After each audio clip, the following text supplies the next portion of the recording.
All right. Well, welcome everyone. Thank you so much for joining us. We're excited to get started today on another workshop. I see some familiar names from some of you on Friday, so good to see you again if we've seen you recently. And if not, we're so glad that you are here as well. So we'll be getting started today with Laura leading us. So Laura, I will invite you to kick it off. Okay, welcome everyone. I'm going to go ahead and share my screen here and get us started.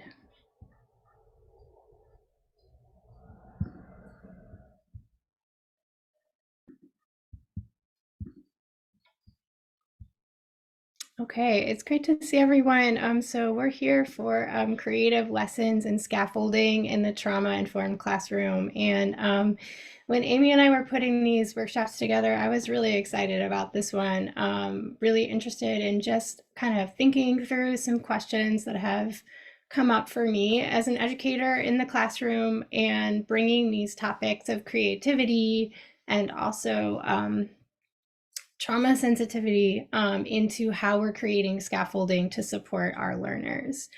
So like Amy said, it's great to see everyone here. It's great to see some familiar names and some new names too. And I just wanted to reiterate that we're so glad for however you can join us today. So if your camera's on or off, both are perfectly fine. Please feel comfortable doing if your camera's on and you're eating or there's other people coming through your screen, no problem. We will be holding a breakout session at the end for those who might want to talk to some other folks in a small group about some of these questions and issues. If that's not you, if you're not, wanting to do a breakout discussion, that is fine. Feel free to sign off just before those breakout groups should start, around 1:10 or so today. And if you need to leave early or whatever, of course, it's no problem as well. So thanks so much for being here today. Laura, really quick, your screen, at least on my end, is showing up as like partially cut off in this share screen option. Thank you so much. Is that any better?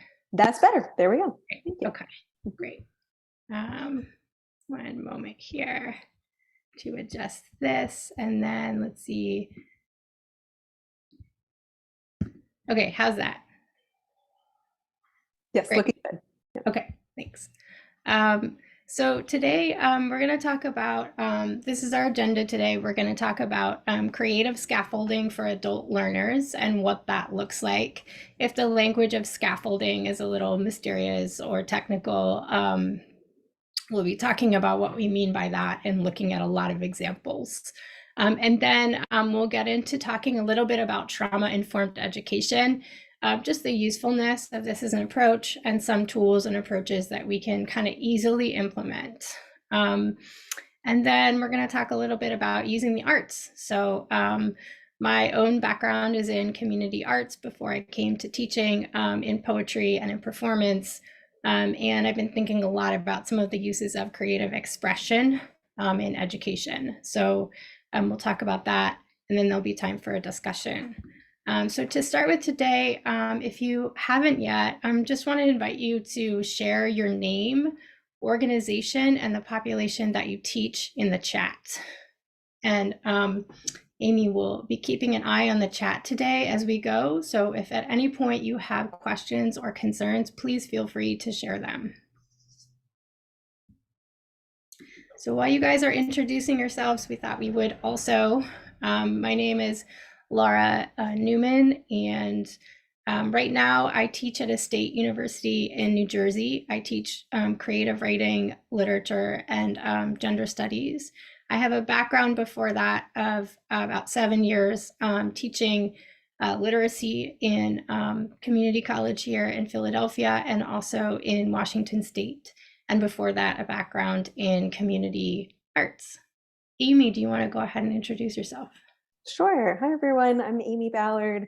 I've been in the adult ed sphere for a little over 10 years and have just loved being in all the different facets of it, from GED to English comp to different community ed classes and adult basic ed and ESL, and a little bit of my feet in the water in every place. So I'm excited to see so many of you coming from all these different backgrounds and to join you today.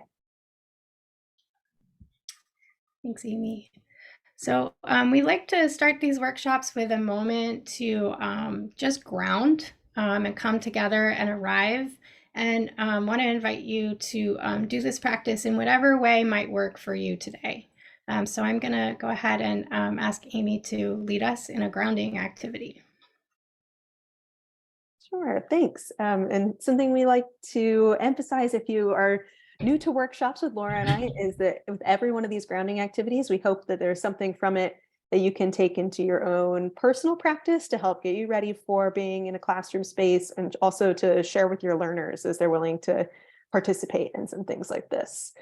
So I do invite you to get comfortable wherever you are, and we're going to just take a moment to settle into a virtual space together. So take this moment to arrive and feel what's beneath you, the ground beneath you, your feet, your seat holding you up. And when you feel all those things, take a moment to take a few deep breaths.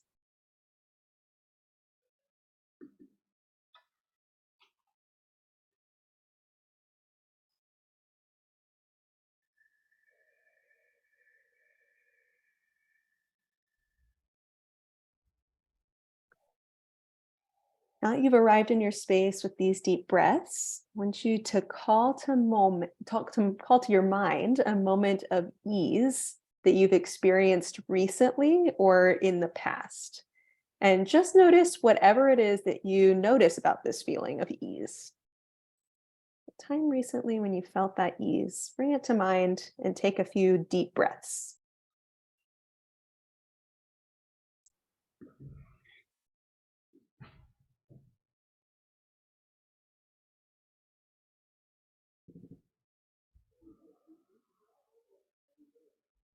And as you remember that moment of ease, I want you to think about what words you're associating with that feeling.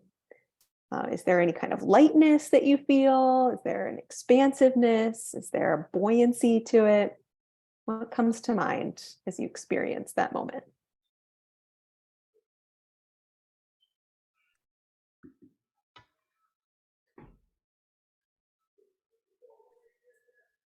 So wherever you are and whatever feelings you're carrying with you, when you're ready, I invite you to refocus here, whether that's opening your eyes or focusing back into the group.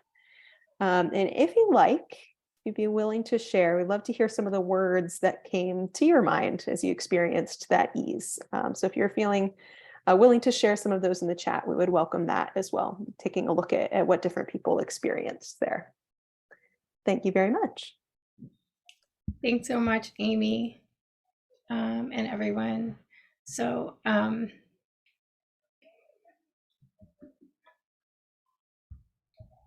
Amy, we can come back to this if anyone has words in the chat. We'll come back to them. So thank you.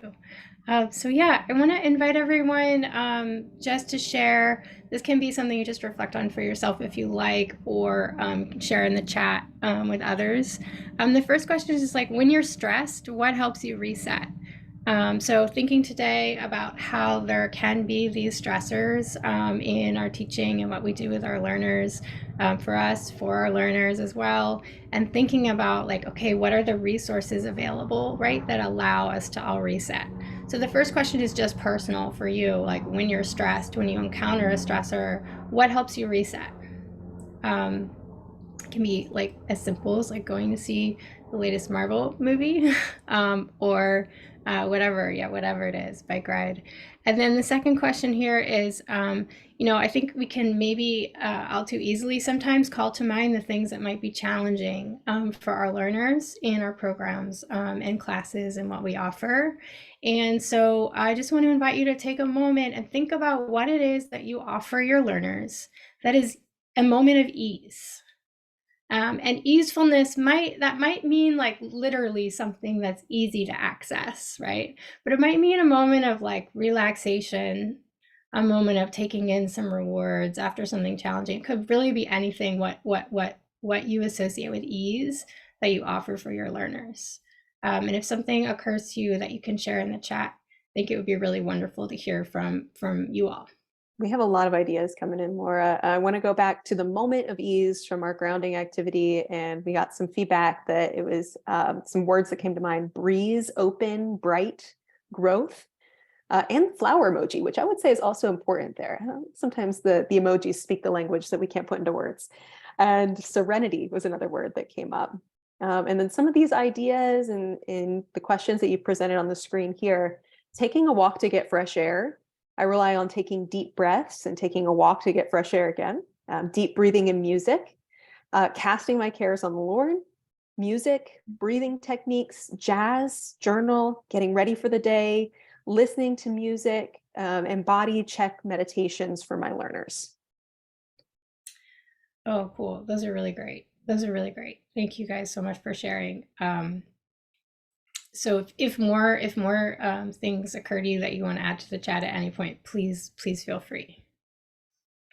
Okay, I want to turn us a little bit to talking and thinking together about scaffolding for adult learners and creative scaffolding that we can build together. So scaffolding as a term, comes to us way back from a Soviet social psychologist who worked in children's development, Lev Vygotsky. He wanted to develop these ideas that cognitive learning is not like innate or sort of biologically innate, but it's actually created and shaped by like the social language, culture, interacting with other people. And so that there are things that we could do to support, child learning and child development through crafting those interactions. The idea here is that as a teacher for Vygotsky, we kind of can function as like a knowledgeable other. So helping to support a learning that might be in development otherwise, but helping to support it further. So one way to think about this for Vygotsky is what he calls the zone of proximal learning. So you could picture like 3 concentric circles. The smallest circle is what any learner might be able to do or learn on their own anyway. And the second circle is like what a knowledgeable other can provide with scaffolding, right? So it's like skills that are like a little bit just past what might be possible otherwise. And then the third circle is like what is not possible yet, whether there's someone there to provide that scaffolding or not. So one way to think about scaffolding is how we're helping our learners function in that zone of proximal learning, or that second circle. So while Vygotsky develops these ideas for working with children, these also apply slightly differently in how we're going to enact them, right, in working with adult learners. Okay, so some examples of how we might provide scaffolding in instruction. For instance, asking about prior knowledge of a topic, right? This is a big one. How are we activating that prior knowledge? Real world applications. This is a big one that comes up, especially with adult learners often. What are the stakes? What are the contexts? What is this knowledge going to apply to? It's something that Amy talked about a bunch last week. Naming the context or why we're doing something. This can be really helpful whether we think what we're doing might have some problems with it, right? Or we want to kind of focus in on like, okay, what are the significant aspects here? I'm not going to necessarily talk through all of these in detail, but I just wanted to give some examples of like concrete things that we do that are scaffolding, right? How we sequence information for our learners, when we model examples, or when we do think alouds. If we're teaching a lesson that uses vocabulary that we might need to preload or go over up front, providing a variety of modes of instruction can be a way that we scaffold for our learners. So different access points that might use different skill sets. And then sharing our lesson plan and our objective with our learners is a big one as well. Building in rest after a difficult activity. We will talk about this one again in a little bit. When we plan for some information to get lost or forgotten, that planned obsolescence, this is also scaffolding. So I just wanted to give a few examples of like, okay, what are we already doing that's scaffolding? So I want to talk a little bit about ways that we might think about getting creative with our scaffolding. So I want to think about like, what are our invitations that we're like setting for our learners, how we're inviting them to engage. And also kind of giving ourselves permission to do this with adults. There's a lot of ways to get creative with scaffolding, and not everyone has like the same amount of maybe curricular freedom. You might be teaching a set curriculum, or certain skills really need to be learned on certain weeks because you're preparing for a test or exam, whatever it is. But no matter what, there are always ways to invite creativity in with the scaffolding that we're developing. So a few examples here, just to talk through. So for instance, I've used this one in a variety of contexts, but thinking about starting class by activating prior knowledge and inviting students to do a one-word summary, right? So what did we do last class? What do you remember? What was most important? And then trade those with another learner. And this can be an opportunity to dialogue, right? How are the other learners coming to this material? And then I've had learners like write a paragraph that explains why the word they got connects to the concepts that were taught, right? So that's like maybe one step. This could go in a lot of directions, this idea of the one-word summary, so that rather than just hearing from us, our learners are hearing from one another. Yeah. Another example, translating from one genre or style to another. And so I want to say up front, I'm throwing a bunch of examples of you up front because I want to talk about practical stuff first and then get into the ideas. And these aren't all going to apply to what everyone's teaching. But for instance, in teaching a poem or a story, translating, right, from something like a film noir style or a mystery style to a romance style to a historical style. These can be like fun activities for our learners to do, and also require kind of thinking about, okay, what's most important in this text? What could make the transition, and how might that look in another style or genre? Creating a meme. This was an idea that a learner had in one of my classes. So, and this was in a gender studies class with like sort of a dense scholarly article, but this could work so many different ways with different texts, right? So working together in a small group to create a meme, again, deciding what's most important. How am I going to visually represent this? Writing a letter to an author, character, or object. I had a colleague who was teaching a form of literature from Japan in the 1700s, and she wanted her students to understand what that time period was like in a different kind of way. So she had them do some research projects, and then she assigned them these kind of virtual reality style games based on aspects of the time period, and then come back to the text with that kind of in mind. Posing an open-ended question of a text, and also other peers writing to that question. So instead of just going always for summary, what was your favorite line? What did this remind you of? What did you notice? What do you think is the most important thing to remember?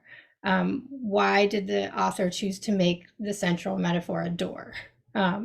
Just more open-ended kinds of questions can like invite another kind of engagement. And I'm going to go through these a little bit more quickly for you. So staging a scene, predicting what happens. There is a project, this I believe, that might be quite familiar to folks, that was put together by National Public Radio, where they solicited short essays from the public about topics that people were passionate about. So in teaching like a rhetoric class, I have used this and invited students to write their own, compose their own, but also browse on the site. And it has been an opportunity to talk a lot about audience. Who is the audience for what we're writing, and how do we craft for audience? So I'm going through these examples quickly. I hope they're just examples. They're not meant to be, they're not like rocket science, right? They're just kind of like, what are some basic ways that we might already be incorporating creativity into our scaffolding? Chalk talks. This one is, I've seen it done on a board or on like a table, where instead of verbally talking, you have students write back and forth to each other on a topic. or playing a game like 20 questions, right, about a topic that we're teaching. Okay, so thinking about what our invitations are. And so I want to just invite you to share in the chat because I'm sure you all have them. What is an example of scaffolding or creative scaffolding that you've used with your learners? And if you've done this, how did it go? Okay, so what is one example of kind of like a creative approach to scaffolding that you have already done? And I will ask Amy to keep an eye on the chat there. I'm going to keep an eye on the chat. Something that came to mind that I had forgotten about, Laura, from a while ago when you mentioned the one-word summaries that they exchanged and you wrote about from another person's perspective. We've done a similar activity in classrooms where we've gone through and said words or concepts from a previous class or from a unit as we're preparing for a test, but with the idea that you can't repeat a word that has already been said. And so just kind of going around the circle, and if something is repeated, you start over kind of idea, but just an active way to get everyone engaged there. So that's fantastic. Thank you for sharing those. Thanks for that example, Amy. That's great. I love how that activates listening, right? And kind of like a collaborative spirit as well. Absolutely. We don't have anything at the moment, but I'll keep an eye out and let you know. Okay, great. So a couple of things I wanted to talk about generally when we're talking about incorporating kind of creativity into how we're building our scaffolding for our learners. And the first one was timing. So thinking about the timing of any particular day and lesson, but also thinking about the timing within our sequence of learning. So for example, bloopers, like where are we, right, in our semester and our trust building? Sometimes for me, when I teach the same class over and over, I can start to forget, and this is something that Amy really talked about a lot last week with her workshop in Beginner's Mind on Friday. I can start to forget like sort of where my learners are versus where I am in relationship to this kind of trust building and in the relationship to the materials. So it was last year and a second day of a creative writing class, and the learners were really, really quiet. Oh, maybe it was the third class. The learners were really quiet. I was having a lot of trouble getting them to kind of connect with each other. It was an in-person class.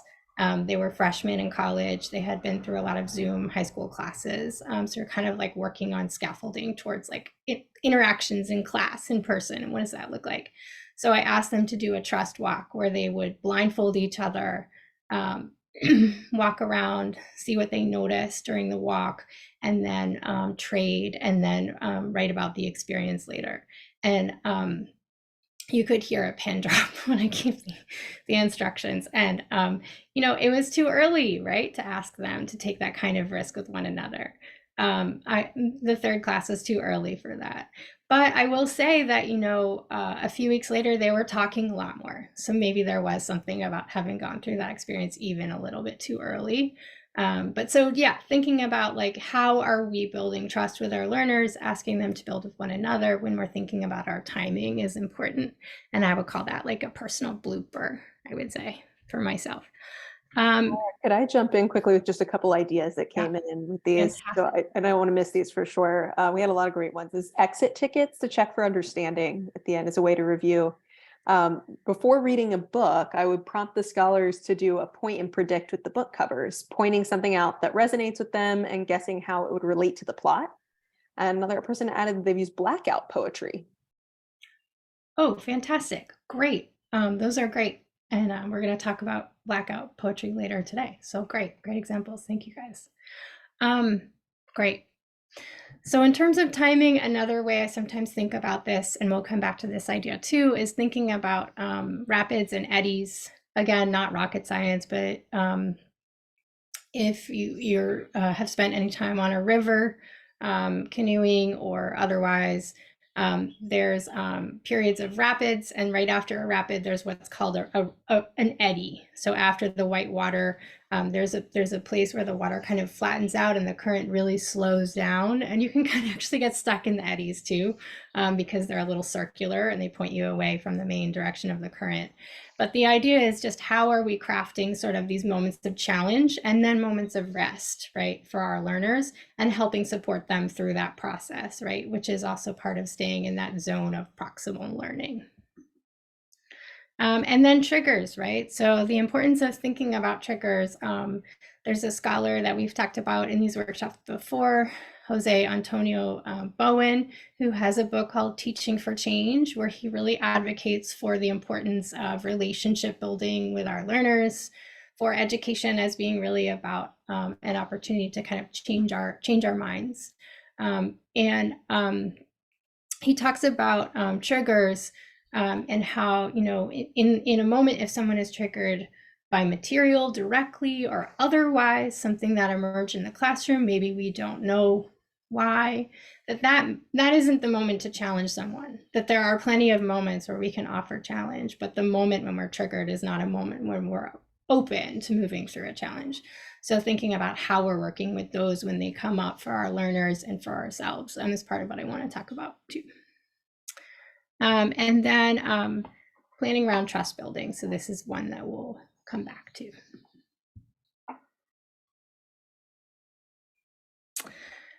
Yeah, and I'm going to come back to this one too. So just thinking about how building a really solid foundation in a skill set can also make a lot more possible. So if we're talking about growing that zone of proximal learning, I want to kind of think about a little bit about how we can do that together. Okay, I think having a few basic principles on hand when we're like excited and we're like, oh, I want to get really creative with my scaffolding, right? This can go in a lot of directions. So Amy sometimes calls these ground rules, and I want to think about them as like basic principles on hand for when we're adding in creativity. So thinking about things like, what does this actually add to my learners' understanding? Like, does it, right? And so if it's distracting, or if it seems like it's in another medium, maybe it's adding something else that I wanted to add. Yeah, where might this be distracting? Are those distractions worth it, right? So, and then thinking about, are there other skills that are asked for other than like the main thing that I think I want my learners to learn? And if not, have I scaffolded for those, right? So with the trust walk, we talked a little bit about you know, building in a consent practice. So people could say like, oh, I want you to lead me on my shoulder, or I don't want you to touch me at all while I have the blindfold on. But like, you know, that few minutes of talking about that may not have been enough, right, of a skill for that kind of practice. Is something needlessly confusing or needlessly complicated? For instance, I was once sitting in a class and the professor was teaching meter.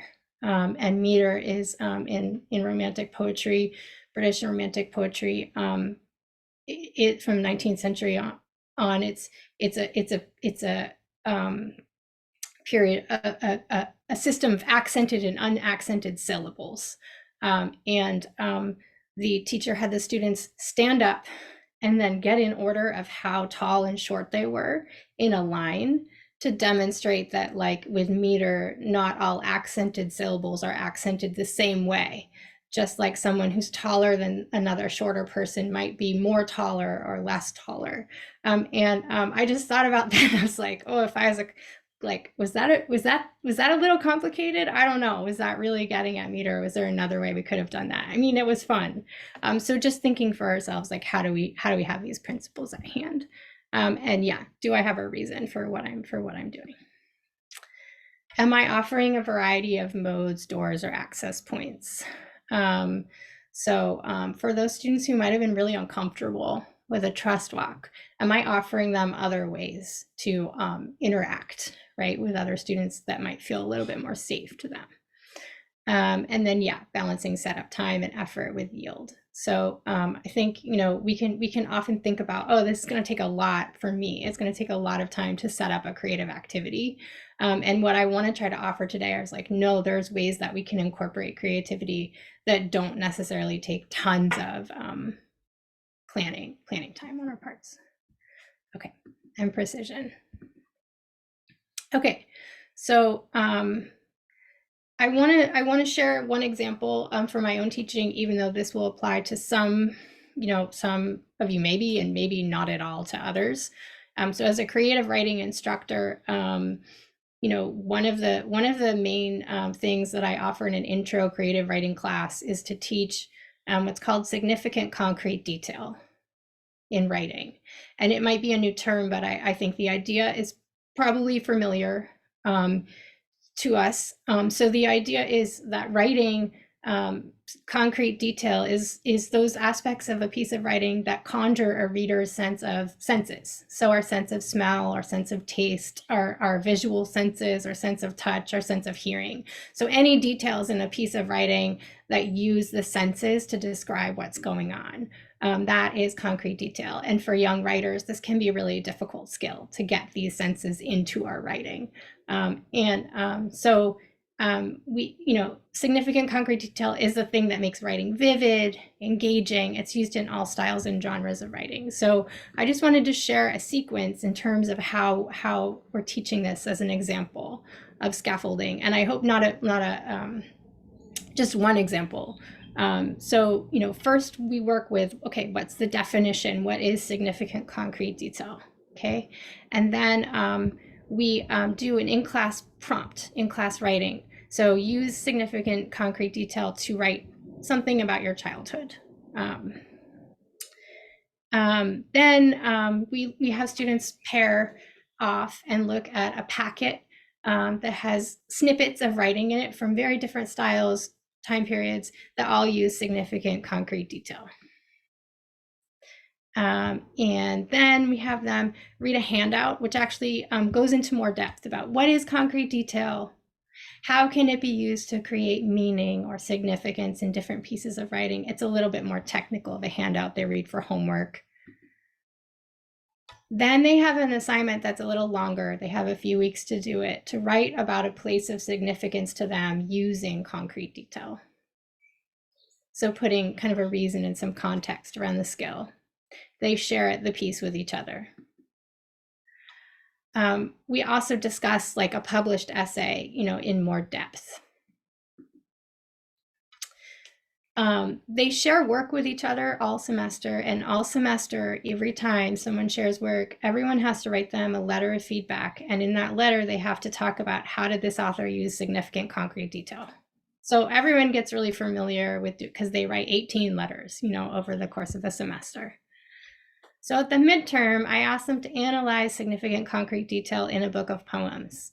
And this is one place where I think like the grounding and the repetition and concrete detail makes more things possible, because I can give them a pretty experimental, pretty open-ended book of poems. Many of them have never read a book of poems before. It might contain a lot of different forms. It might be confusing to read, but get back some really well thought out descriptions of how significant concrete detail is working in the poems. So even if that's the only thing that they recognize or feel comfortable talking about, it's a really helpful grounding moment in approaching this challenging task. Then they kind of do craft talks where they teach significant concrete detail to the class in like a 5 to 7 minute talk, creating their own examples from the readings and from each other's work. And then lastly, they revise in their own work and they write a revision statement in which they describe, here's why I made these changes and why I think that this use of significant concrete detail is stronger. Okay, so that's I just wanted to give one example of,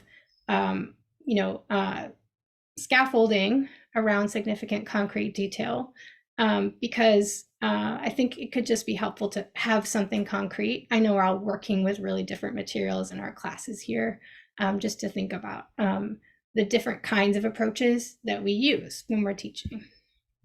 With adult learners, these are Malcolm Knowles' central tenets to androgyny, and I think will be very familiar to many people here. But the idea is that for adults, the theories around pedagogy that are for and teaching and learning for adults specifically, that we really need to consider several things in particular. So there's first, the learners need to know something, the self-concept of the learner, the prior experience of the learner, the readiness to learn, the orientation to learning, and the motivation to learn. And the idea is that we can, use our scaffolding to create bridges to any of these kind of central tenets to what it means to learn as an adult learner. So for instance, really simply, right, I do this all day long. I think many of us do this. Every time we tell learners what we're about to do and why, that's a form of scaffolding. Okay. So while we've talked about some creative examples, I just wanted to go back to the idea that scaffolding isn't always something super elaborate. It doesn't have to be. It's these simple moments where we're remembering to create these connections. So I want to take a moment here and just say, I'm not a mental health professional. I'm an educator, and I'm coming at these tools from an educator's background. I have taken a year-long professional training with the Trauma Institute, so some of my thinking and tools come from there, but these are all just kind of layperson, educator observations, questions to have a conversation about with you. And one example I just want to share has to do with if you've taken a workshop with Amy before, and Amy, I'm sorry I didn't prepare you, I was going to say this, but you'll notice we have a different visual style. Like I tend to come in and I bring like 50 slides and we like never get to all of them. There's like all these bullet points on the slides. And Amy has these very like clean slides, and there's like, just always the right amount, and there's not too much text on there. And I'm just thinking about how, and I don't know for Amy or mean this about Amy, but about me, my nervous system is very like, I like to have a lot of information. I kind of like to have too much information. That's kind of where I'm comfortable. And some people are overwhelmed by a lot of information and just want like a little bit of information at a time to take in. So I want to bring that up as an example because when we're thinking about scaffolding and trauma, I want to approach this from a universal design perspective where we think about how if we understand trauma as a state of overwhelm, okay? If we take into consideration a trauma-informed approach, that's going to benefit how we're working with all of our learners because we all get overwhelmed in moments.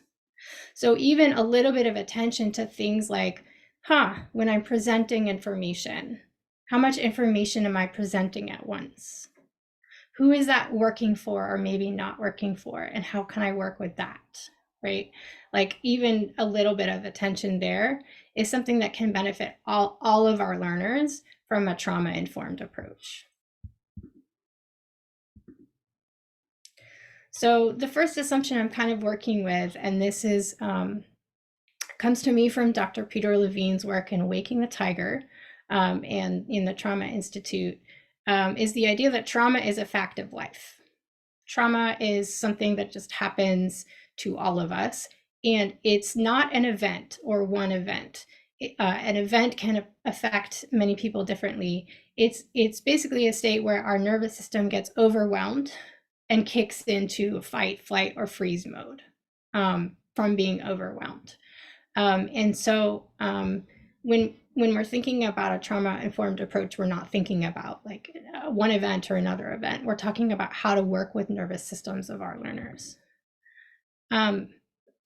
Another assumption here is just that meaning what I mean today by being a trauma-informed or becoming a trauma-informed educator is just taking seriously the impact of trauma on learning and the state of learning, and then being thoughtful about how we craft instruction with that in mind. So it's really just that simple. And so when Amy and I started with a grounding exercise, part of our thinking is like, we all can come in with a lot of stress, wherever we're coming from, wherever we're going to next, and just taking that moment to be mindful, to stop. It's not really possible to learn when we're stressed. So taking that moment is one example of how we can do this. So this is not a deep dive today. We've taught other workshops that have gone like a little bit more into depth, but just thinking like in a tiny way about what happens in the brain during trauma or during a state of overwhelm. So knowing that there's two parts to the nervous system, the parasympathetic and the sympathetic parts of the nervous system of the brain. The parasympathetic part governs our executive functioning. So everything we need for learning, functioning, like memory, making new memories, planning, making new connections, emotional regulation, and also social engagement. And then the sympathetic governs our reptile brain, our survival brain, our fight, flight, or freeze mode. really useful, super useful. In trauma mode, that part of the brain can kind of get stuck in charge. And then there's also the freeze response, which can hijack the parasympathetic mode. And so the social engagement system shuts off. So just kind of knowing that when one part of this brain is in action, the other part is shut off, I think is really helpful if we think about what can happen in those moments that I'm sure we've all experienced of triggers, right? In the classroom or otherwise. Talking about just recognizing the effects of trauma on the brain's ability to learn, and then also recognizing the conditions that impact re-traumatization. And this is something we talked about more a couple weeks ago with cultural competency and the nervous system, just saying that like trauma is not like a failure, like a fight, flight, or freeze response it's a survival response. It's built into real conditions. So, and sometimes be a sign that there is a threat, right, going on, or it can be a threat response that hasn't quite turned off. And then planning for both. We also know that for our learners, sometimes the classroom itself has been a site of traumatization, as well as like anything that happens, like, you know, on the way there, on the way home, before, and someone getting there. Actually, the classroom itself can be a site. So doing this kind of just checking in can be helpful. And then one of the tools for working with moments of trauma is this kind of idea of resetting our nervous system. So our nervous systems are built to be activated and then to deactivate. And so those ideas are we're deactivating, we're meant to get activated by a threat, and then we're meant to kind of look around, check out, use our social engagement, how much of a threat is it, and deactivate, right? So one tool can be thinking about these zones of regulation. I know like my kid went to like a home daycare where they like taught them how to use this language themselves at a very young age. But these zones, you know, a red zone would be a very, very activated state of fight or flight response. A yellow zone would be like, I'm starting to approach the state of overwhelm or loss of control. A green zone would be like, I'm in a regulated state, I'm in my social engagement state, like I have access to my executive functioning, things are just kind of in a flow state. And a blue state would be that kind of freeze response where the parasympathetic kicks in, and instead of being able to fight or freeze, this very heavy, what we call like a dorsal response kicks in. So this might look like just like a total lack of engagement, almost even falling asleep at times, and just kind of this feeling of being stuck. So just kind of checking in, knowing that these zones are tools that we have access to a little bit of language to think through when these states of triggers can occur. And here, just a reminder, yeah, that again, that like other stressors can encroach, but the classroom itself can also be a site of stressors, right? Whether that's something is confusing, oh, my future hinges on being able to learn this right now. Oh, I'm stressed about the places I'm not because I'm here. I'm not able to take care of these other things that are really important right now. The amount of money that I'm spending to be here.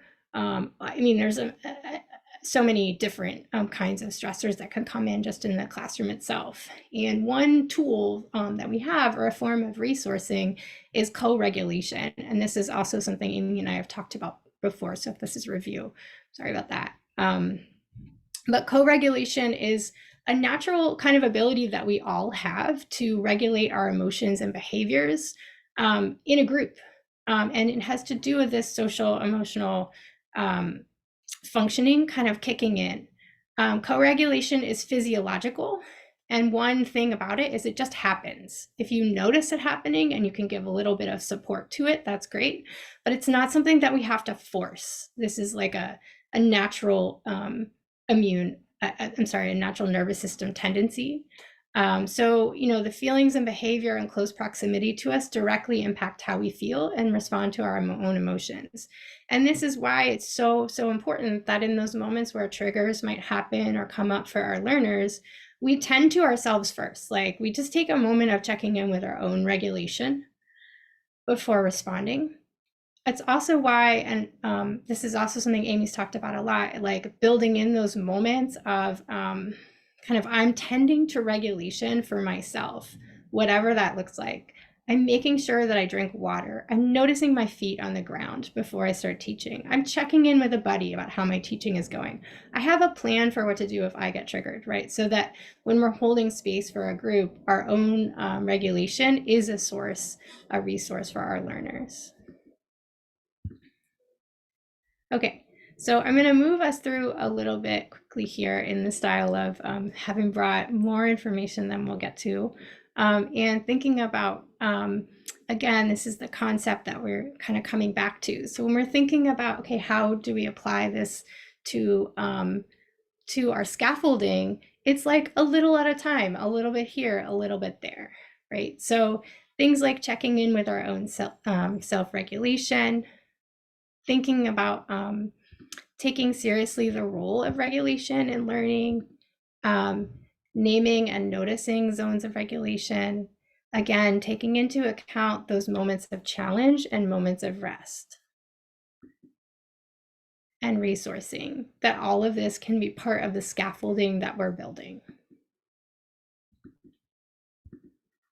So another thing to say here is that a little bit goes a long way. We don't have to feel like we have to hold all of these capacities at once. Regulation is just kind of a natural process. And so with like just a little bit of support, if we're tending to one of these, it can open up some space for others of them, right? So things like leaving space, leaving enough space so that we can give in moments of pause or rest, moments for our learners to integrate new information, how we're handling transitions, naming emotions or problems directly when they come up, practicing co-regulation, practicing transparency, acknowledging what's hard. All of these are little moments that we might not even think about too much, but these are moments of providing scaffolding from a trauma-informed perspective for our learners. So I just want to remind us that as we're working with adults still, we have permission to consider the need for space, the need for rest, the need for variety, the need for engagement and individual reflection, the need for structure, for soft edges, the need for speaking and listening in what we're doing. If our goal or my goal here is kind of to say, okay, attentive scaffolding can recognize and support the flow of learning our learners are already engaged in. So thinking about that river, right, with the rapids and the eddies, holding space for discovery, for growth, while balancing effort and ease. And that's part of our task. In Teaching Change, Jose Antonio Bowen talks about the role working with our learners as being like a cognitive coach. And part of this idea of coaching is holding space for this process that's already unfolding. So we've talked about sequencing already. I'm not going to spend a lot of time of these, but questions like these are questions that I might consider. I'm thinking about sequencing. And some of these we have talked about already. How are we putting together information? In what order? How are we building trust over time? So Owen has this story about lint, and the idea is like if I see lint on someone's shoulder, a stranger's shoulder, I'm not going to just brush it off, right? If it's a friend, I might say something, but with a partner, like I'm just going to pick off the lint. I'm not going to think about necessarily like checking in first or saying something. So thinking about trust and relationship building as part of the context in which we're considering our choices with our learners is also part of our scaffolding. How are we building that trust over time? And then thinking about access points.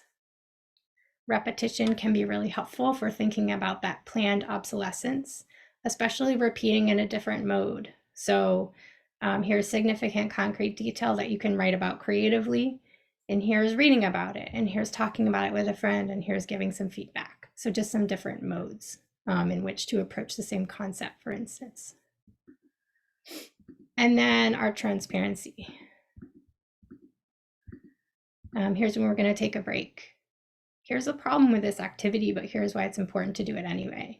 This test is going to ask these things of you, but this is the most important thing here. Those kinds of moments that I'm sure we all do are also part of scaffolding. Okay, so I want to invite you to place in the chat answers to any of these or thoughts that might occur to you here. So what do you do to support your learners' regulation? What opportunities do you offer for rest or resourcing? And then especially I want to invite us to think about this last one. So are these opportunities for rest or ease, as we talked about at the beginning, are they built in as separate moments, like we're going to take a break now? Or are they integrated into your lessons, activities, and sequences? I'm sure they are. How is really the question, right? So how can we offer rest and resourcing as part of that lesson? And Amy, I wonder if we could check in with the chat, see if anything's come up in the meantime. Nothing immediately right now, Laura. I'll let you know if we have additional things that come up from this. Okay, great.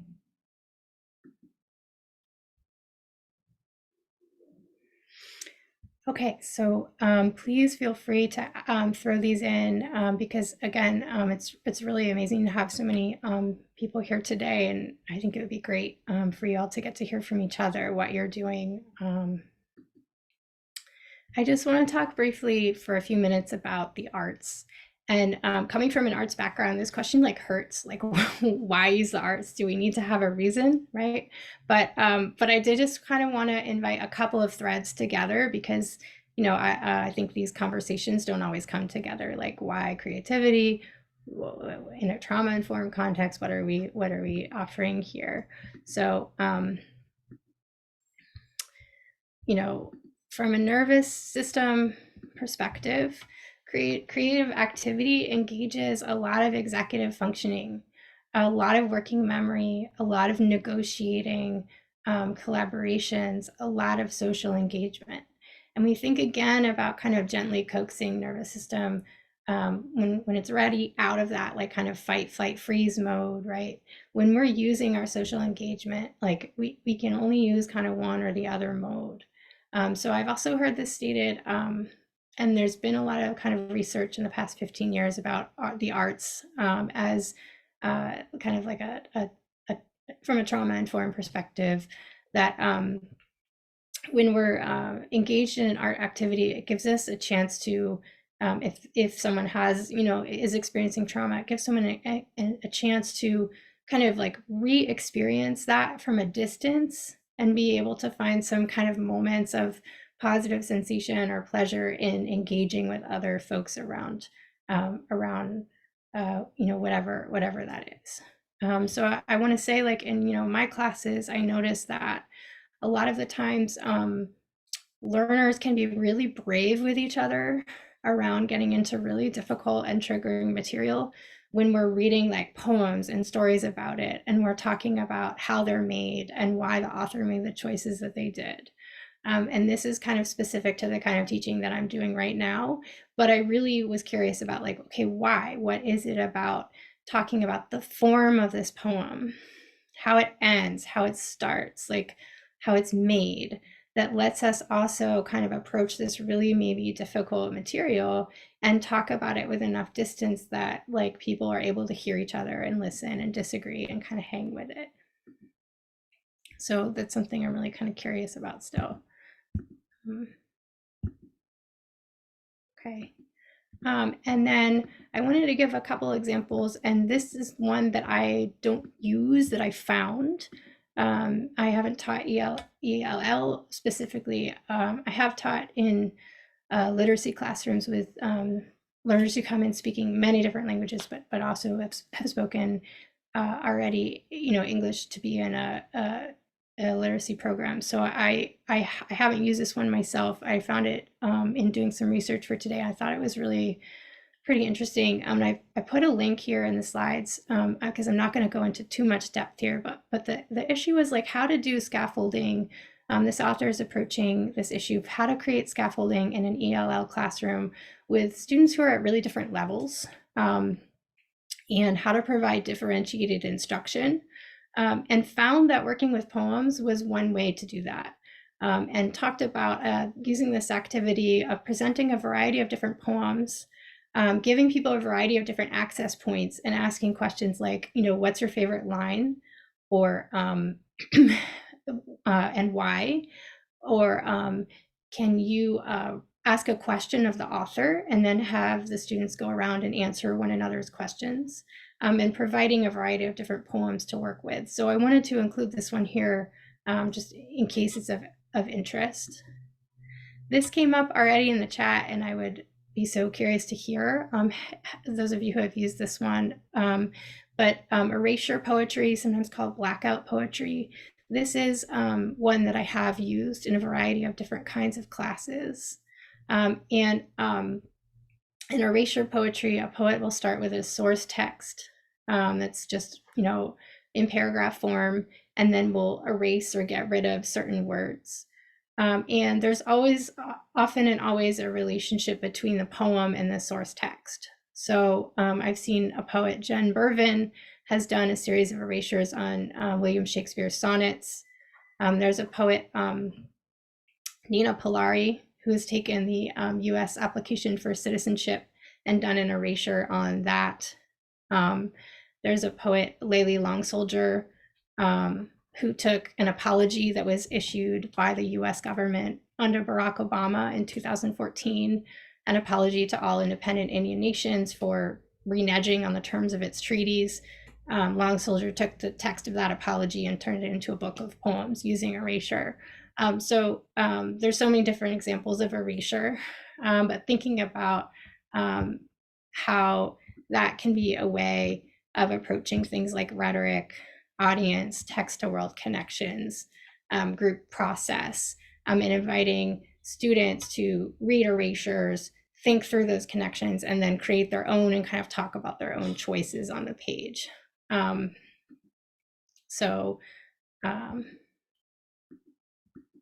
Thinking about the sequence using erasures, again, as having different access points and different skills that are practiced.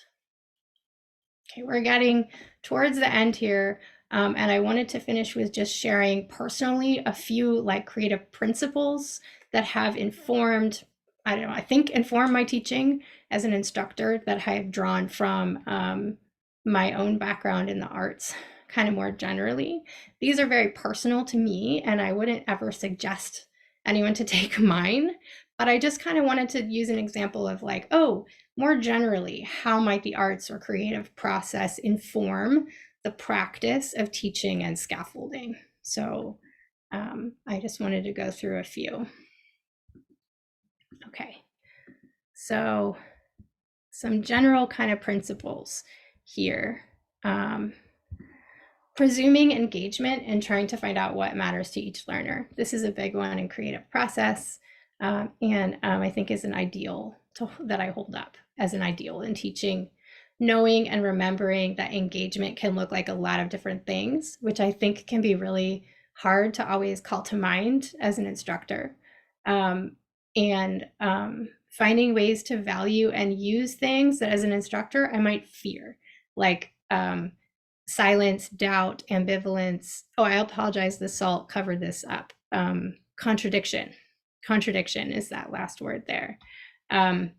So remembering that these moments of resistance and doubt and questioning can be genuine moments where someone is struggling to learn something new, and that those moments can be used, right?